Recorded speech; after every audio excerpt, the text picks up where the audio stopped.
کہ میری بہنوں کی عزت کرو گی، میری ماں کی عزت کرو گی تو تمہاری عزت آٹومیٹکلی بنے گی. یہ ہر گھر کا دستور ہے اور ہر گھر کا رواج ہے. لیکن بہنوں کی، ماں کی عزت، بیوی کی عزت برقرار رکھنا ایک مرد کا کام ہوتا ہے. ایک مرد کی رسپانسبلٹی ہوتی ہے کہ وہ ماں باپ کو، بہن کو اون کرے. پھر اس بچی نے ایک اور بات بتائی، کہتی ہیں جب پراپرٹی کا مسئلہ آیا تو میرے فادر نے کوئی کسر نہ چھوڑی تھی پھوپھی کو ذلیل کرنے کی، رسوا کرنے کی. اور تب بھی اللہ تعالیٰ نے ان کو انڈائریکٹ وے میں دکھایا تھا، کیونکہ جب عدالت میں کیس کیا تو نہ صرف پھوپھی تو گئی کیونکہ وہ تو ان کی فریق تھی. عدالت نے میری ماں کو اور مجھے بھی بلایا. مجھے تب بھی بہت تکلیف ہوئی تھی اور یہ تب بھی دکھ ہوا تھا، تکلیف ہوئی تھی کہ میرا باپ پھوپھی کے ساتھ کیا کر رہا ہے. پھر میں نے تب بھی سوچا تھا کہ کیا واقعی پھوپھیاں بری ہوتی ہیں؟ کیا پھوپھیوں کا رول اس حد تک نیگیٹو ہوتا ہے؟ تو لوگ پھر کیوں لائک یہ ٹائٹل لیتے ہیں؟ اگر یہ نیگیٹو ٹائٹل ہے، یہ بہت برا ہے، تو اٹس لائک یہ کیا، اس میں کیا ایسا فیکٹر ہے کہ لوگ کیوں اس حد تک چلے جاتے ہیں؟ اس نے مجھ سے جب یہ سوال کیا تو اس نے کہا کہ آپ بتائیں کیا پھوپھیاں ایسی ہی ہوتی ہیں؟ یہ ایک فورم پہ ڈسکشن ہماری چلی تھی. وہاں پہ صرف میں نہیں تھی اور بھی بہت ساری فیمیل خواتین تھیں. تو کچھ جو پوائنٹس وہاں سے نکلے تو اس میں گھر کی تربیت پہ آیا، گھر کی ماں پہ، گھر کی جو عورت، مرد سربراہ اور عورت کا. میں نے اپنے گھر کی یہ ایگزامپل دی کہ مجھے اچھی طرح یاد ہے کہ جب بابا، کیونکہ being the youngest and daughter, میں جب بھی کہیں جانا میں نے بابا کے ساتھ ضرور جانا. میں نے اپنی مدر کے جو پازیٹیو پوائنٹس میں آپ سے بات کرتی ہوں. ماما میں اللہ کا شکر ہے بہت ساری پازیٹیو کوالٹیز، بہت ساری، کوئی ان میں نے یہ نہیں کہ وہ میری مدد تو میں کہہ رہی ہوں کہ جی، بٹ الحمدللہ ان کے اندر کوئی ایسی بات نہیں تھی.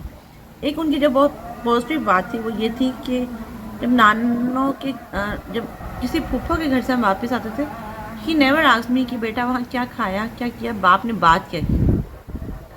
دوسرا، انہوں نے وہی رول جو اپنی بہن کے لیے رکھا تھا، خالہ کے لیے، ہماری آنٹی کے لیے، وہی رول انہوں نے پھوپھی کے لیے بھی رکھا تھا کہ تمیز سے سلام کرنا ہے.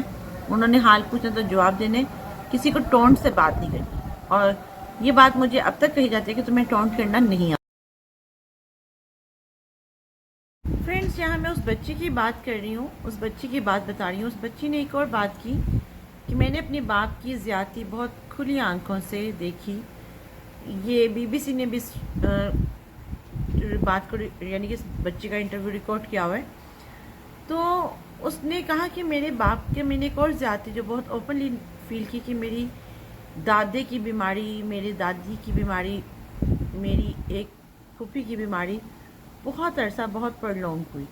اور میں نے اپنے باپ کو کلیئرلی کہتے دیکھا، سننا کہ میں نہیں کر سکتا، جو کرنا کر لو، میں آپ لوگوں کے لیے مر گیا ہوں، آپ لوگ میرے لیے مر گئے، sort of like many other bad words. اور بہت ٹائم، ایک دفعہ نہیں، رسپانسبلٹی ایک دفعہ بھی آن نہیں کی، ایک دفعہ بھی پازیٹیو وے سے باپ کو، یعنی کہ اس کے دادے کو، اس بچی کے نہیں سنبھالا ہو، دادی کو نہیں دیکھا کبھی.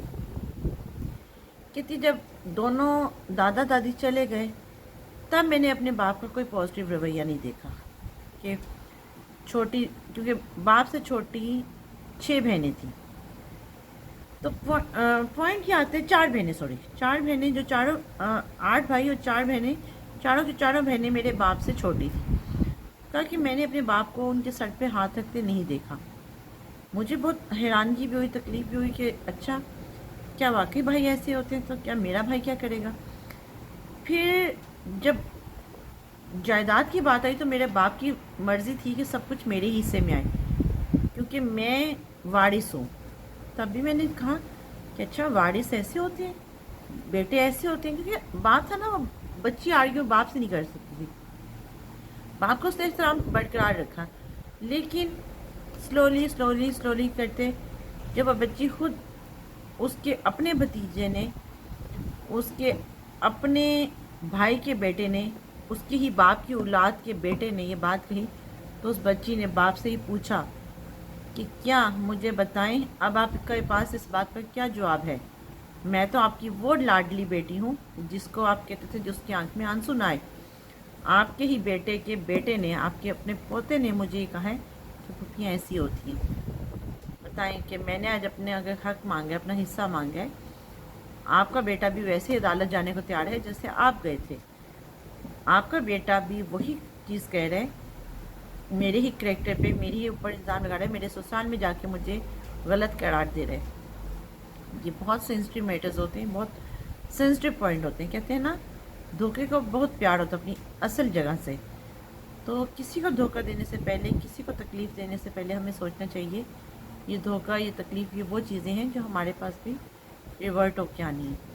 اگر فرعون کے پاس حضرت موسیٰ علیہ السلام پلٹ سکتے ہیں تو ایک باپ، بحیث باپ کی اولاد کے اندر بھی حص ہو سکتی ہے، ایک احساس ہو سکتا ہے، ایک فیلنگز ہو سکتی ہیں۔ اور کل کو جب اس کو وہ تکلیف دیکھنی پڑے گی، اس بچی کو، تو وہ بہت دردناک ہوگی، کیونکہ ریزن یہ آتی ہے، اس کے اندر تو درد تھا، اس کے اندر تو تکلیف تھی، اس کو تو احساس تھا کہ میرا باپ غلط کر رہا ہے، لیکن وہ وقتاً فوقتاً کبھی کبھی باپ کو، ماں کو ہائی لائٹ بھی کرتی تھی، لیکن خاموش رہی۔ آخر خاموشی میں کیا اینڈ پہ نکلا کہ وہ جب اس کے اپنے گھر میں یہ بات ہوئی کہ پھوپھیاں ہوتی ہی ایسی ہیں۔ تو یہ سوال سب سے ہے، ہم وومنس ڈے سیلیبریٹ کرتے ہیں، ہم کہتے ہیں کہ جی عورت کو حقوق چاہیے، عورت کو حقوق ملے ہیں، عورت کو، جس عورت کو اللہ تعالیٰ نے حقوق دیا، اس عورت کو کس سے حقوق چاہیے؟ ایک بہت اچھی سی بات آپ دیکھیں، اگر غور و فکر کی بات ہے اور سوچنے سمجھنے کی بات ہے کہ ایک عورت، اگر دیکھا جائے، ایک مرد، ایک خاوند اس پہ حکمرانی کرتے، اگر اس عورت کے 4 بیٹے ہیں یا 2 بیٹے ہیں یا 3 بیٹے ہیں، اگر ایک مرد اس پہ حکمرانی کرتا ہے تو آن دا ادر سائڈ اگر اس کے 3 بیٹے ہیں، 2 بیٹے ہیں، 4 بیٹے ہیں، تو 4 مرد، 3 مرد، 2 مرد اس پہ حکمرانی نہیں کر رہے ہوتے بلکہ اس کے انڈر ہوتے ہیں۔ تو ہمیں ذرا یہ سوچنا ہے، سمجھنا ہے، اور پلیز اس چیز کو سمجھیں، دیکھیں۔ پھوپھیوں کو برا کہنے سے کچھ نہیں ہوگا، بہنوں کو برا کہنے سے کچھ نہیں ہوگا، آپ کی جنریشن ٹو جنریشن خراب ہو جائے گی۔ دوسرا، یہ کمپلیکس اپنے اندر سے ختم کر دیں کہ میرا خاوند مجھ پہ حکمرانی کر رہے۔